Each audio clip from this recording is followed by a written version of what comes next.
আৰতি মাহালি আপোনাৰ ঘৰ ক'ত ভুটিয়া চাং 13 নম্বৰ লাইন এইটো কি বুলি কয় কিমান দিন আগতে আহিছে ঘৰটো আপোনাৰ এইটো হ'লে 3 বছৰমান হ'লে এইটো তেতিয়ালৈকে বনোৱাই নাই আৰু এতিয়া 6 মাহ হৈছে এতিয়া বনাই আছে তো ইমানেইটো বনাইছে আৰু বনোৱাই নাই এই কোন ঠিকাদাৰে বনাইছে তেজু বাড়াই তেখেতৰ ঘৰ ক'ত এইফালে আছে অখতে আছে ওচৰতে ন ই সদায় আহিয়ে থাকে পুৱাও আহিছিলে ইয়াতে কিন্তু ঘৰটো সম্পূৰ্ণ কৰি দিয়া নাই ন নাই কৰি দিয়ে পইচা কিমান কিস্তিৰ পইচা দিছা তেখেতক কেটা কিস্তি হ'ল পইচাটো তো ইহঁতে একাউণ্ট বনাইছে আৰু ইহঁতে জানে কিমান ওলাইছে কিমান আপুনি গমেই নাপাওঁ কেটা কিস্তি ওলাইছে আপুনি গমেই নাপাওঁ নামটোহে আপোনাৰ একাউণ্টটোহে আপোনাৰ পইচা সিহঁতে ওলাই আচ্ছা ঠিকাদাৰে ওলাই আৰু ন আপুনি গমেই নাপায় ন নাই আপুনি যেতিয়া ঘৰটো সম্পূৰ্ণ কৰি দি বুলি কয় যদি সোধে ঠিকাদাৰে সুধিলে কি কয় সি তাকে সিয়ে কয় যে এইবাৰ ক'লে কৈ দিলে থৰে হইলা জলদি জলদি बोल दिले से कितना टाइम लगल तोदर की जानिला बोले এনেকে কয় আৰু और को बोलेला हंदे मैं बोलली भी जल्दी बोलती तोदर तो देखो था जन किरको घर द्वार में थाकीला हंदेर सब दिन का उधर सब दिन आना जाना करे नहीं का आईना जाइना देखे मैं बोलीला भी जल्दी बोलती बनाई था घोटा कितना कष्ट होती अंदर बोल के बोले रो तो बनाई देबो बोलते बोलते 3 साल गिला तो होए गेले এখন कितना दिन এখন এই যে उतना दिन बोलते बोलते এই যে এতনাটা এখন বই না আর এখন চুপচাপে এখন কোনোই নাই কো বলতেন কিন্তু ঘৰটো বনাই দিয়া না নাই বনাই দেন আমাৰ 33 নং নুনাই চেৰপাং কমি সমষ্টিৰ অন্তৰ্গত ভুটিয়া চাং বেছি দিছিল আন্ডাৰত ঘৰৰ হক মানে যি ঘৰ বনাইছে সেইটো ঘৰ কিন্তু ৰাইজেও পছন্দ নকৰে PMOY তাৰপিছতে ঘৰটো বনাইছে এনেকৈ যে একেবাৰে ইটা এইফালে ঘৰটো কমপ্লিট হোৱাই নাই তাৰ লগে লগে ইটা এক সাইডৰ মানে পৰিয়ে আছে সেইটো আমাক চাই ফালে ভাল লগা নাই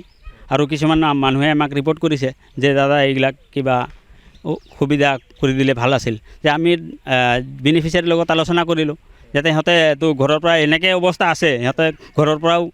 মানে অফিচত যাবা সিহঁতৰ ক্ষমতা নাই তাৰপিছত সিহঁতে এইটোও নাজানে মানে আমাৰ বাগানৰ মানুহেতো সেই দেওবাৰে অলপ সুবিধা পায় সিটো বজাৰ কিবা কৰোঁতে তাৰ টাইমটো গুচি যায় কিমান দিন ধৰি ঘৰসমূহ আধৰুৱা হৈ আছে আৰু এটাতো আমাৰ দেখাৰ মতেতো এতিয়া আমি 4 বছৰে হৈ আছে 4.5 বছৰ বহুত আছে এনেকৈ কিছুমানৰ টিং লগাইছে কিছুমানে খিৰিকী লগোৱা নাই কিছুমানৰ ইটাটো পৰিয়ে আছে ভালকৈ মানে সিহঁতে এই এটাতো চেয়াৰমেন আছে হাস্তাচা বড়ো এই ভাইচ চেয়াৰমেন সেই থমাছ বেংৰা সেই দুজনে কাৰবাৰ এইটো সিহঁতে কৰে তাৰ লগতে থাকে কিছুমানৰ মানুহ মই নাম নাজানো কিন্তু সিহঁতৰ লগত আছে কেইজনমান কামসমূহ যিবিলাক ঘৰ আহে সব ঠিকাদাৰে লয় মানে ঠিকাদাৰে লয় আমাৰ মানুহ তেনে চিধা যে নাই এইটো আমি দিছোঁ আমি বনাম আপোনালোকক ঘৰহে লাগে এনেকৈ কৈ ফালে লৈ যোৱাৰ পিছত সিহঁতৰ ঘৰটো ক্লিয়াৰ নকৰে পইচাবিলাক কেনেকৈ ওলায় পইচাটো সিহঁতেতো আমাৰ মানুহটো এনে চিধা চিধি মানুহ সিহঁতে যেনেকৈ ইয়াতে অলপ টিপ দিয়ক বুলি য'তে হ'লেও টিপ দি দিব লাগে মাটি বিক্ৰী কৰি আছে না কি কৰি আছে সেইটো বুজি নাপায় সিহঁতে টিপ দিব লাগে নিজৰ মানুহ বুলি সিহঁতে দি দিয়ে ঘৰটোতো বনাই নিদিয়ে ঘৰৰ সচেতন যুৱক হিচাপে বা স্থানীয় লোক হিচাপে কি ক'ব বা এতিয়া যিবিলাক দেখা পাইছোঁ সিহঁতে একদম মানে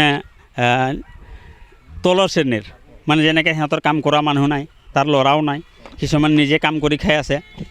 তো সিহঁতৰ যি মানে চৰকাৰৰ পৰা সুবিধা পাইছিলে সেই সুবিধাটোতো মানে যাতে চৰকাৰে আৰু তদন্ত কৰি সিহঁতৰ যি ঘৰ আধৰুৱা হৈছে বা যিকোনো সিহঁতৰ মানে অভাৱ হৈছে সেইটো পূৰণ কৰি দিব লাগে চৰকাৰক এইখিনি আহ্বান জনাইছোঁ যিকোনো খবৰৰ বাবে যোগাযোগ কৰক 7099017330 লগতে 7099017110 নম্বৰত